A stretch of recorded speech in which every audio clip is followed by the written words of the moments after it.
you've probably gotten into the university and you're struggling on how to go about writing assignments.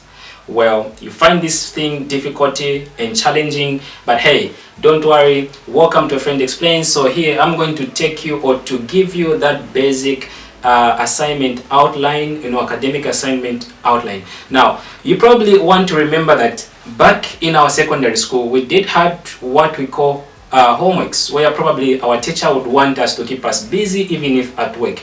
So assignments, these are given by a lecturer so that you can research on your own about a certain topic or about a certain question asked. Now, okay, there's always a way on how to do writing about these assignments. It is not just only about writing, but you should follow a standard that is acceptable and well defined. So in this video, I'm going to take you through those clearly step by step on how to write an academic assignment. And hey, if you find this video so helpful to you, don't forget to subscribe and also to hit the notification bell so that you don't have to miss any of our videos. And also, if you find this video very interesting and helpful, don't forget to give us a like. So, ladies and gentlemen, once more, welcome to A Friend Explain, courtesy of No Learning Lab and Research. My name is IK, and I'll be taking you to the basics of writing an academic assignment.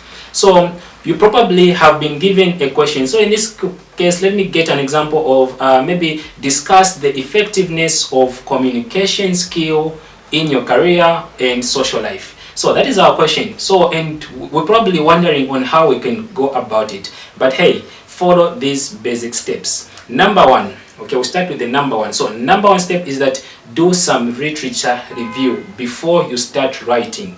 Meaning, you have to read about what is the existing knowledge or what has been found about effective communication before, right? You have to do a literature review so that you should have a wide understanding of what you're about to write.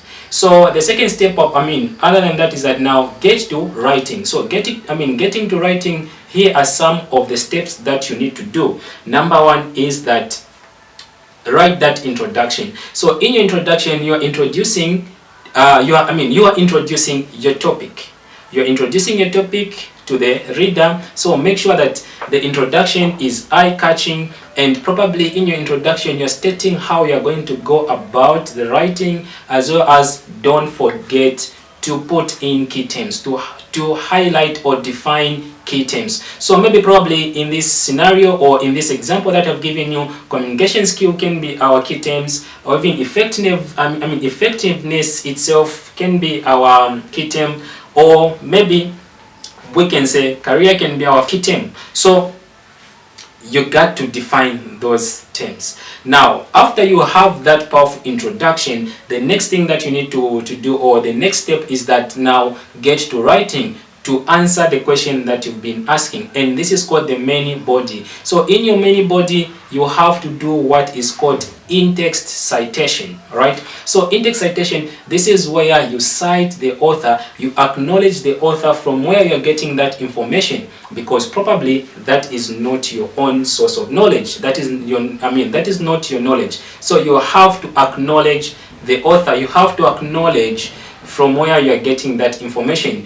In academic writings, there's what we call plagiarism, and in simple terms, this is just called academic theft, and hey, you might be persecuted for that. So be careful to acknowledge the author. You don't have to steal the knowledge that is not yours. So make sure you incite right there in your main body. So this can be either you cite at the end of your sentence, all right, or you can cite in the beginning of your sentence. It depends with if you're paraphrasing, you cite, okay, at the end of the paragraph or at the end of a sentence. But if you're getting direct from the author, you indicate according to. So that's how you go about it. Maybe, for example, we might say effective communication is a process by which individuals, okay, share knowledge, data, ideas, opinions, so that they can have a clear understanding and give a feedback. So if this is the definition I'm getting from, maybe let's say Ishmael Kalino, so I have to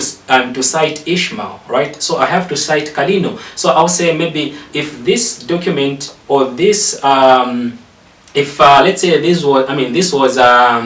was an article, a book, or whatever piece of writing, so I have to indicate that I've cited Kalino and the year that that particular book or piece of writing was published. So if it is 2018, I have to put Kalino 2018 in brackets. So if you're getting these words as direct the way Kalino cited them, so you have to say according to Kalino 2018, define effective communication has ABCD. So that is what is about in-text citation. Now, when you are done with doing that, okay, you're done with your main body, you've answered it. Now you get to what we call a conclusion. Now in a conclusion, this is what just you sum up your work, okay? That is a summary of your work. So make sure you also pick the important notes so that you put it as one to give that a peaceful and nice conclusion. So I'm not going to talk about the conclusion. We know all what it means in simple terms. To conclude, it's about to sum up for what everything was said in the main body. Now the last but not the least now that you need to do, and never forget to do this in your assignment, is to put references. So you need to have a reference page, right? Now the reference page will consist of all the authors that you've cited in your main body. So if you've got 3 or 5 of those authors in your main body, make sure that this number of authors, they appear in your assignment. Hey, you don't have to indicate numbers, all right? That is according to Harvard. You don't have to indicate numbers. So you have just to list them according to the alphabetical order. And this time around, the way you're referencing, you're giving a more detailed about those authors rather than the way you did it in your main body. So maybe let's say, for example, this time around you go by saying Kalino, then you put the abbreviation of maybe the first name, maybe which is Ishmael as I, then you put the years, you put the title of the book, you put the institution where that book was published from, then you put the city where that book or that author published that book from. So in the references, you're giving a more detailed, so it is easy to follow up that kind of data or that kind of information. So that is about the reference. That is about the referencing. So I'll make a video on how to do a Harvard style of referencing, as well as I'll talk about soon. I'll start my series of how to go about different researches, and I'll talk about those chapter by chapter. Hey, so that has been about how to go about your academic assignment. If you're struggling to do your assignments, and please watch this video, and if you find this video so interesting, please don't forget to subscribe, and also don't forget to hit the notification bell so that you're updated with our new videos every day, every week, and every month. So, and also if you find this piece of information good to you, so interesting, so helpful to you, don't forget to so that has been me, Ismail bin Hawa, or Ike, on A Friend Explains. This video is brought to you by Noor Learning Lab and Research.